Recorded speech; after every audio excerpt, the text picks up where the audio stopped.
All women are different, but they are all women. This video is androcentric from a men's point of view and is presented as opinion, commentary, and debate. Expressing opinions is not violence. These are ideas to challenge, question, and argue in public, because classical liberalism relies on the First Amendment for its dialectic. If you are a feminist, then consider this. If patriarchy truly existed as claimed, feminism could not. And if all men are trash and women are equal to men, then what are we to conclude? Women will die for their children. Men will die for their wives and children, and God chose to die for all mankind. Authority rolls up with responsibility. If this framing of facts offends you, click off to a cute cat video. Proceeding further will expose you to gamma bias and criticism directed at ideas, claims, institutions, not at any individual's virtue or dignity. Our method follows the 7 liberal arts, the trivium, grammar, logic, rhetoric, and the quadrivium, arithmetic, geometry, music, and astronomy, and the transcendentals, the good, true, and beautiful. If this framework is not for you, feel free to exit now. It's no disgrace. Women are wonderful. God bless America. Men are great. Feminismus delendus est. Sea of NPCs. Boehm's Ladder for Escaping Feminist Fog, written by Conrad Reicher. Available now. Links in description. Sea of NPCs, a field guide for men who still notice reality, the hamster wheel of nothingness, how modern men are enslaved by fake work, feminized institutions, and the lie that busyness equals worth. I once watched a man cry in a Zoom meeting because his manager said his pronouns weren't fluid enough. He was a software engineer, 38, father of 2, built his first PC at 14. Now he's weeping over pronouns while his wife aborts their 3rd child without telling him. That's not just tragedy, that's the modern male condition. Silenced, disarmed, and erased while being lectured about emotional availability. You're not imagining it. The system is designed to break you. It wants you busy, not active, reactive, not decisive, guilty, not free. While women earn 117% of men's income in urban centers under 35, while 80% of family court rulings strip fathers of custody regardless of evidence, while 1 in 4 men will be falsely accused by age 40, you're the one told to check your privilege. Let's be clear. You have no privilege, you have liability. Your body is taxed. Your labor is stolen. Your children are taken. And if you speak up, they call it hate. A 2023 Cato Institute study found that men who criticize feminism online are 7x more likely to be doxxed, fired, or arrested than women who post violent misandric rants. But a woman can tweet, "I hope all men die," and get a TED Talk. That's not equality. That's occupation. Feminism isn't a movement. It's a protection racket. And the woke state enforces it with HR tribunals, social media blacklists, and family courts that operate like Sharia. Tribunals minus the honesty. You know the truth. You've seen your brother vanish after divorce. You've watched your friend get expelled from university for joking about menstruation. You've swallowed the rage when a woman lied about you and the system believed her instantly. This isn't an accident. It's engineering. They've replaced virtue with victimhood, merit with melanin, truth with trauma narratives. But I'll tell you something Schopenhauer knew. The world belongs to those who see through the illusion, and the greatest illusion, that you need permission to exist as a man. You don't. You were born with it. They just spent 20 years trying to drug it out of you with Disney princesses, Ritalin, and the lie that toxic masculinity is anything but masculinity that refuses to kneel. The illusion of industry, how modern men are enslaved by pretended productivity. I watched a plumber dismantle a clogged drain behind a corporate office where managers were in a 3-hour Zoom call about synergy and inclusive ideation. He charged $250 an hour. The HR director, who couldn't unclog a toilet if her life depended on it, earns $12,000 a year for enforcing diversity policies that lower productivity and incite resentment. The plumber doesn't care if you feel included. He cares if the water drains. And it does. That's value. Everything else is theater.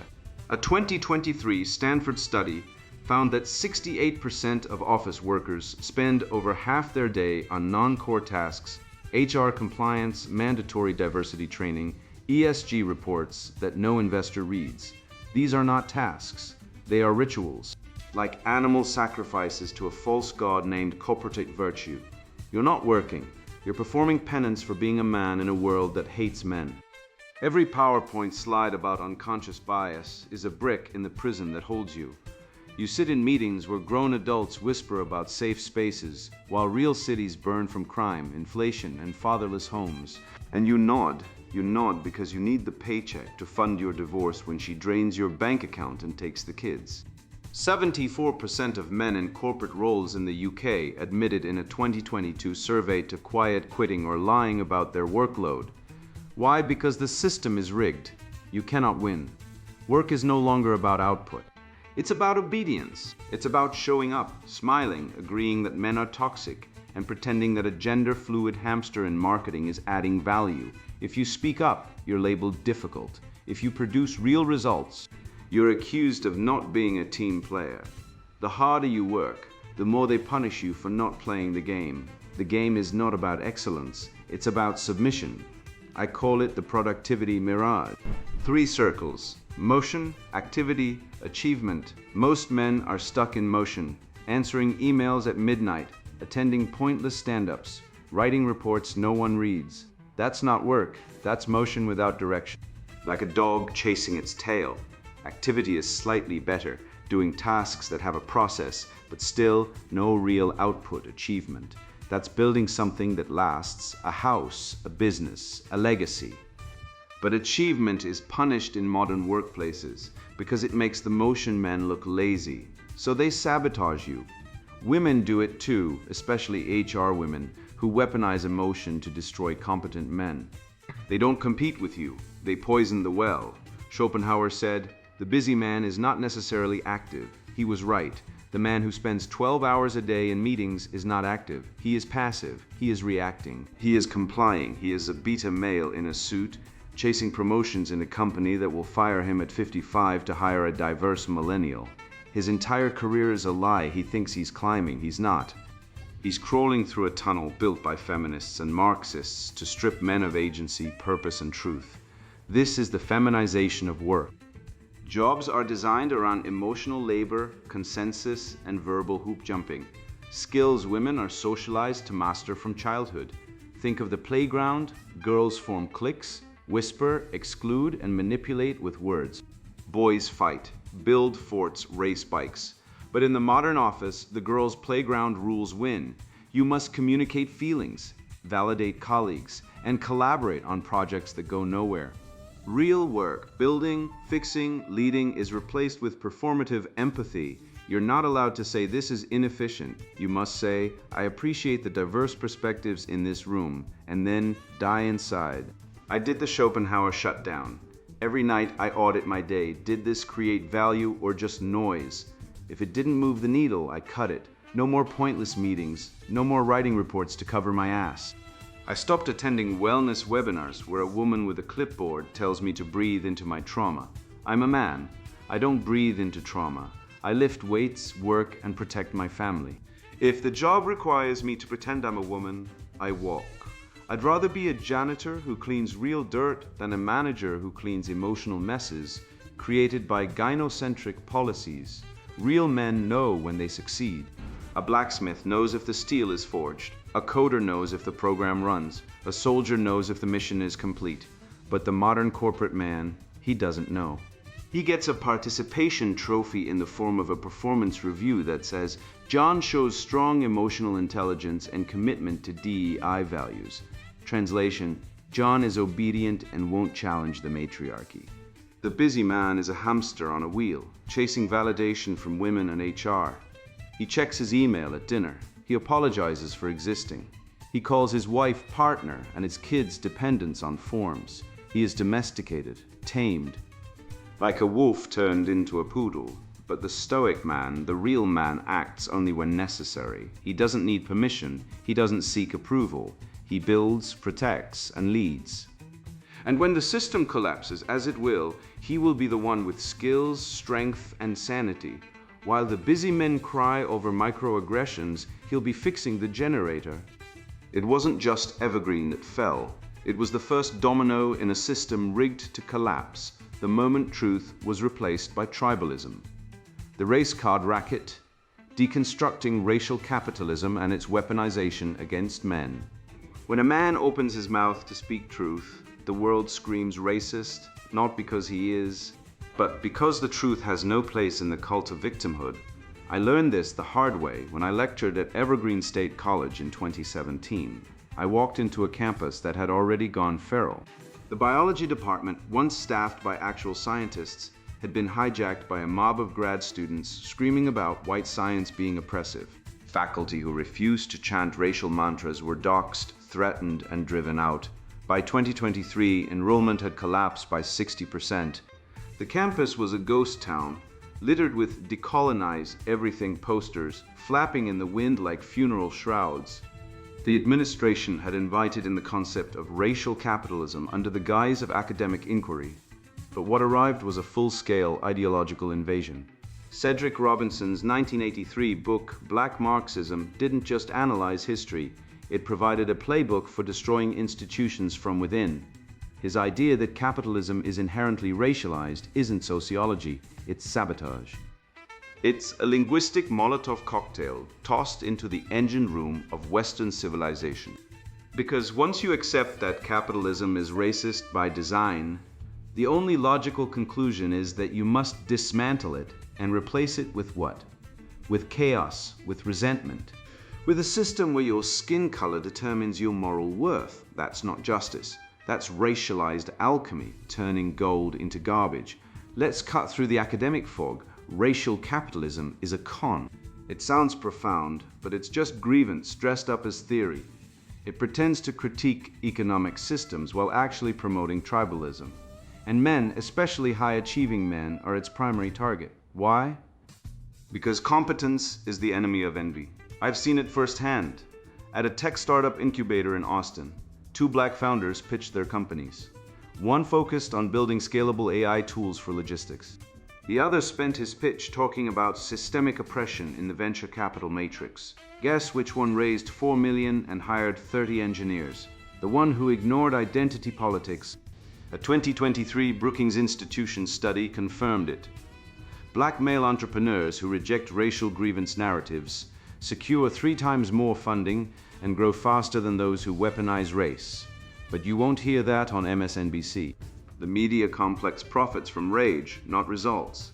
They'd rather show you another sob story about white privilege than admit that merit works, especially when men stop playing the victim. Look at history. The Roman Empire ruled 70 million people across 3 continents. Did they conduct racial equity audits? Did they fire engineers for not being inclusive enough? No. They built aqueducts, roads, and legions that marched on competence. The Ottomans governed Arabs, Greeks, Slavs, and Armenians for 600 years without collapsing into identity warfare. How? By enforcing universal laws. By rewarding achievement. By recognizing that civilizations crumble when they judge people by ancestry instead of conduct. Only the modern West, undermined by cultural Marxists, has turned race into a moral balance sheet. The NBA, once a display of athletic mastery, now compels players to wear Black Lives Matter shirts while viewership among young men drops sharply. Why? Because youth don't crave lectures. They crave dunks. They crave rivalry. They don't care if LeBron's skin is brown. They care if he can play. But the league prefers preaching to performance, and so the fans leave. It's not prejudice that's dismantling these institutions. It's anti-prejudice ideology. The remedy is doing more harm than the condition. I call this grievance inflation a new law of social physics. Every time a group demands special treatment based on race, society loses a little more cohesion. Every equity initiative chips away at standards. Every diversity hire who can't code makes the product worse.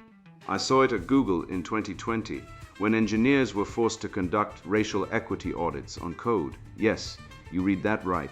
Programmers had to rank the racial impact of bug fixes. One dev told me, I was told my algorithm favored white users because it ran faster on PCs that poor black families can't afford. The result? Software updates filled with bugs, team morale in the toilet, and engineers quitting in droves. All to satisfy a dogma that claims equality means equal outcomes, not equal opportunity. But nature doesn't care about your feelings. Physics doesn't care about your trauma. And code either works or it doesn't. You can't debug with diversity statements. The bait and switch is always the same. We're fighting for justice. They cry, then the knives come out for white people, for men, for excellence. Racial justice never lifts the oppressed.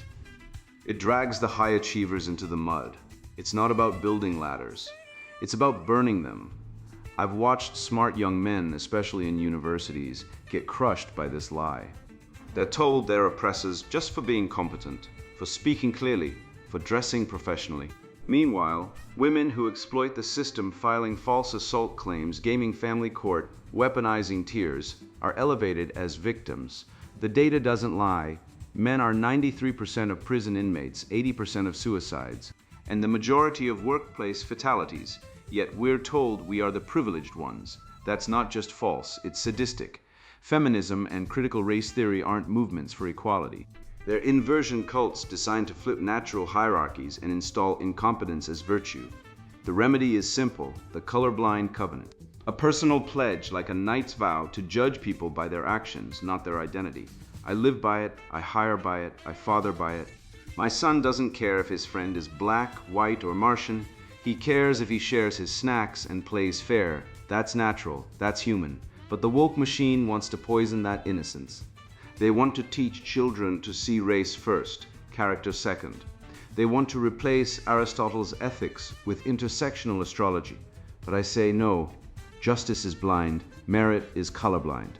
A man is defined by what he builds, not what he bleeds. Capitalism at its best is the ultimate meritocracy. It rewards results, not rhetoric. That's why the left hates it. They'd rather have a system where failure is excused and excellence is punished, so long as the failure comes with the right identity badge. The truth is this: civilization runs on competence, not compassion. You don't want a diverse surgeon when you're on the table. You want the best. You don't want inclusive pilots. You want the one who lands the plane. And yet, our institutions are being handed over to those who preach mediocrity as virtue. The moment we abandon universal standards, we start the descent. Rome didn't fall because of slavery. It fell because it lost its virtus, its manly virtue. It grew soft, divided, and decadent. We're repeating that cycle, but we can stop it by refusing the race card, by rejecting the grievance racket, by standing like Seneca, like Marcus Aurelius, like Solzhenitsyn, and saying, I will judge men by their deeds, not their DNA, not their gender, not their victim status. And in that refusal, we reclaim our souls. It hit me like a fist to the gut during a late-night drive through a dead industrial town, radio off, mind racing. How completely the institutions meant to serve all people have been hijacked by a single, unchallenged ideology. I used to think fairness was the default. I was wrong. Fairness died the day equity became code for female preference and male erasure. Now, when men gather to speak our truth quietly, rationally, even with data, we're shut down, fined, doxxed, or pathologized. But when women rally against men, it's called empowerment. That moment in the car, staring at boarded-up factories and empty playgrounds, I realized this isn't just bias, it's systemic betrayal. And if we don't name it, weaponize the truth, and rebuild from the ruins, no one will. The silencing of men, how male advocacy is labeled hate to preserve feminist hegemony.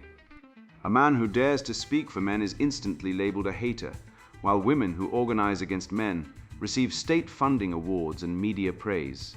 Let that hypocrisy fester in your mind like a slow-acting poison, because it's real, it's funded, and it's winning. I once watched a Canadian Men's Health Foundation campaign get defunded overnight after they dared to question why women-only safe spaces were celebrated while men asking for equal consideration were called dangerous. Meanwhile, women's shelters in Canada receive over $100 million annually in government funding. No debate, no scrutiny, just blank checks written to feminist institutions that openly despise men. And when men organize, say, to discuss fathers' rights or male suicide, suddenly we're extremists. The state doesn't just ignore us, it actively silences us. In 2022, a UK father was fined £5,000 for publicly arguing that men should have equal parenting rights. Think about that. A man penalized by his own government for demanding fairness, while feminist groups that openly call men trash and expendable receive millions in taxpayer grants. This isn't equality. This is gynocentric tyranny dressed up as social justice. The data is unambiguous, and I'm not cherry-picking. A 2023 UN report found that 92% of gender-related funding in Western nations goes exclusively to women's causes. 92%. Meanwhile, men's mental health programs get scraps, 2% of that same pot.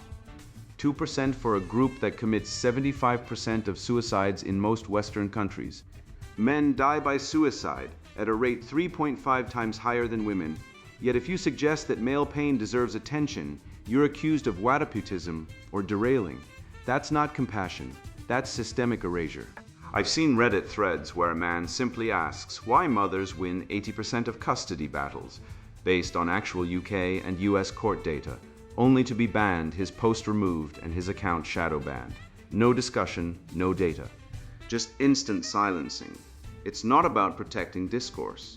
It's about protecting the myth that women are always victims and men are always perpetrators. The feminist narrative demands it. And when reality contradicts the narrative, reality is censored. This isn't debate, it's totalitarianism with a smile. Any critique of female behavior, say hypergamy, false accusations, or emotional manipulation is instantly branded toxic masculinity or misogyny. But when women mock men as beta, incel, or deadbeat dad in mainstream media, it's comedy. When a man says women are more likely to lie in family court, per studies in Law and Society Review, he's a misogynist. When women say men are genetically predisposed to violence, a lie with zero scientific basis, it's feminist science. The double standard is not a glitch, it's the operating system. Feminism has redefined justice as female advantage. And Schopenhauer saw it coming.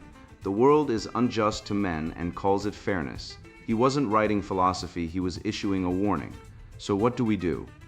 We stop apologizing for existing. We form our own networks, offline and online, where men can speak freely without fear of deplatforming or doxing. We reclaim language. We call out the lie when a men's group is labeled hate, while a women's group that calls for male extinction gets a TED Talk. We support each other, not because we hate women, but because we love truth. The male Declaration of Independence isn't about war. It's about dignity. It's saying, I will speak, I will support my brothers, I will reject the shame they've forced on me for being male. And I will raise my sons to know they are not born guilty. The feminist fog is thick, but truth is sharper than any blade. Breathe it in, speak it loud, let them call you a hater. At least you'll be free. I've been called toxic for stepping in when my son was being shoved at daycare, told to let the professionals handle it by a woman who'd done nothing but watch. I stood there, fists clenched, hearing that old lie, violence isn't the answer, but violence isn't the problem, impotence is. The truth is written in biology, history, and crisis. Men are not defects to be medicated, pacified, and shamed into silence. We are the immune system of society, the shock troops of reality. And if you think the world doesn't need men to act, lead, and dominate when chaos strikes, you've already lost the war. Chaos and the calm. Why true men master the storm, not the office party. The weak are meat, the strong eat. Old Mongolian proverb. I stood at the edge of the daycare pickup line, fists clenched, jaw tight. My 6-year-old son was being shoved into a sandpit by a shrieking little girl twice his size, while the female teacher smiled and said, "They're just working it out." Working it out? He was being buried alive in shame and sand, while she preened like a peacock over her own dominance. I stepped forward, not loud, not angry, calm like a storm front moving in. I looked at the teacher and said, "We're leaving, now." She blinked, confused. I didn't wait for permission. I picked him up, dusted him off, and walked out. That night, I started training him in basic jiu-jitsu. Not because I want him to fight, but because I want him to not have to. The world is not kind to boys raised to believe their instincts are toxic. Testosterone isn't a disease, it's a design feature. Men are not broken women. We are a different operating system altogether, built for crisis, not consensus. Science proves it. A 2022 meta-analysis in aggressive behavior found men who train in martial arts, fire drills, or emergency response have 60% lower anxiety and significantly higher life satisfaction. Not because they're aggressive, because they're prepared. Testosterone sharpens focus under stress. It doesn't make you violent, it makes you decisive. But the feminist cult pathologizes male biology as toxic masculinity, while glorifying female hysteria as emotional intelligence. Let's be honest, women are more verbally aggressive, more socially manipulative, and more likely to weaponize emotion. Ask any man who's been divorced. Ask any father locked out of his child's life by a vengeful ex and a gynocentric family court system that treats men like sperm donors with debt. The US divorce rate is 40 to 50%, but in 70% of cases, women file first, and yet we're told men need to check their privilege. Privilege? Try being the guy who pays child support to a woman who won't let him see his kids. That's not privilege. That's serfdom. Compare Israel's special forces, men who storm terrorist hideouts with silent precision, to Sweden's gender-neutral army, where soldiers wear rainbow armbands and refuse to use gender terms like soldier or combat. One defends a nation, the other defends ideology. Guess which country wins wars? When Hamas attacked Israel on October 7, 2023, Israeli reservists didn't wait for HR approval. They grabbed rifles and fought. Meanwhile, Swedish generals were busy censoring pronouns. Feminized militaries don't defend borders, they defend feelings. And feelings don't stop bullets. Even on January 6, 2021, the media painted the Capitol riot as a white supremacist uprising. But the truth? Over 400 off-duty veterans rushed in to protect Capitol Police, formed human chains, and helped restore order. The violent few were amplified. The heroic many were erased. Because the narrative demands that men be either monsters or mice, there is no room for the warrior philosopher, the calm leader in chaos, only the toxic brute, or the neutered beta. Modern life is a psychological castration chamber, quiet offices, HR complaints for eye contact, trigger warnings on Shakespeare, safe spaces for grown adults. This isn't progress, it's regression. Men aren't meant to chirp in meetings and smile at microaggressions. We were forged in fire on battlefields, frontiers, and factory floors. Chaos is not the enemy, it's the forge, the fire that turns boys into men. But today's system wants docile drones, not decisive leaders. It wants men who obey, not men who protect. So I developed the calm core, not suppression of emotion, but mastery through discipline. Like a samurai meditating before battle, like Marcus Aurelius writing philosophy amid plague and war, the Stoics didn't avoid pain, they used it. I run weekly chaos drills with my sons, fake home invasions, sudden car breakdowns, public confrontations. We practice staying calm, not passive, active calm, the kind that lets you think while others panic. Because when the grid fails, when the mob comes, when the woman starts screaming, that's when character is tested. Will you lead or will you fold? This is the storm model, 3 layers. First, the noise, the yelling, the panic, the chaos. Second, the reaction, your gut impulse to fight, flee, or freeze. Third, the response, the calm, rational action you choose. Weak men live in noise and reaction. Strong men live in response. Most men never train this. They're conditioned to outsource their will to women, bosses, and bureaucrats. But when society collapses, the men who have trained their calm core are the ones who keep their families alive. I don't care about diversity parades. I care about survival. I care about truth. And the truth is this: men are not the problem. Feminized weaknesses. The West wasn't built by men who filed HR complaints. It was built by men who crossed oceans, fought tyrants, and stood in the breach. They didn't process their feelings, they acted. And if we don't revive that spirit, calm, disciplined, decisive, we will be devoured by the chaos we've avoided for too long. I did not write this to comfort you. I wrote it to wake you. You've been lied to since childhood, told that fairness means giving women more. that silence is strength, that your instincts about women, fatherhood, work, and war are outdated, toxic, problematic. But the data does not lie. 70% of divorces are initiated by women. 80% of family courts side with mothers in custody battles, no matter the father's fitness. 91% of abortions are single women eliminating the children of men who would have raised them. The system isn't broken. It's working exactly as designed to erase the father, demonize the male protector, and place women above justice. And when men protest, we are fined, banned, fired, or laughed at, while feminist lawyers get TED Talks and government grants. You think I exaggerate? Look at the numbers.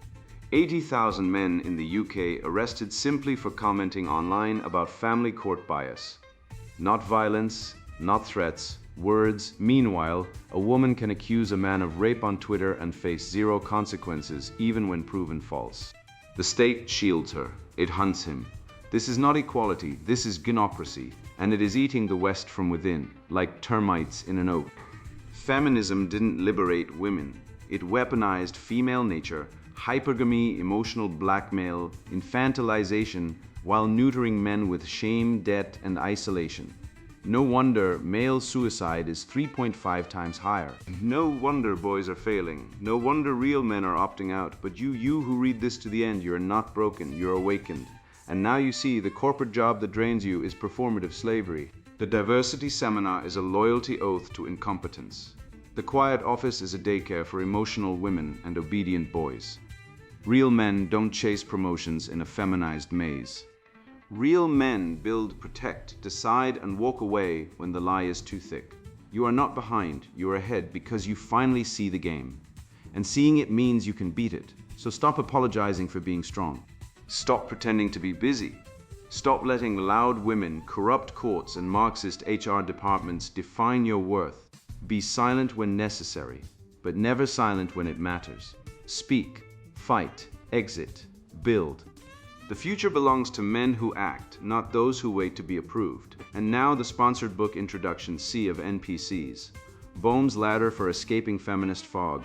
Look around, notice the fog? It's thick, it's choking. Everything feels disconnected, meaningless. They told you the old stories were dead. God outdated, masculinity, toxic, truth, subjective, lies, all lies. I've been there. That gnawing emptiness. That sense of drifting in a sea of NPCs, people moving, talking, but devoid of real substance. I studied philosophy, science, history, desperately searching for solid ground. I saw friends crushed by divorce courts, careers wrecked by false accusations, spirits broken by a society that sneers at their core nature. I felt the betrayal by institutions, by ideologies, and yes, by women who wielded gynocentric power like a weapon.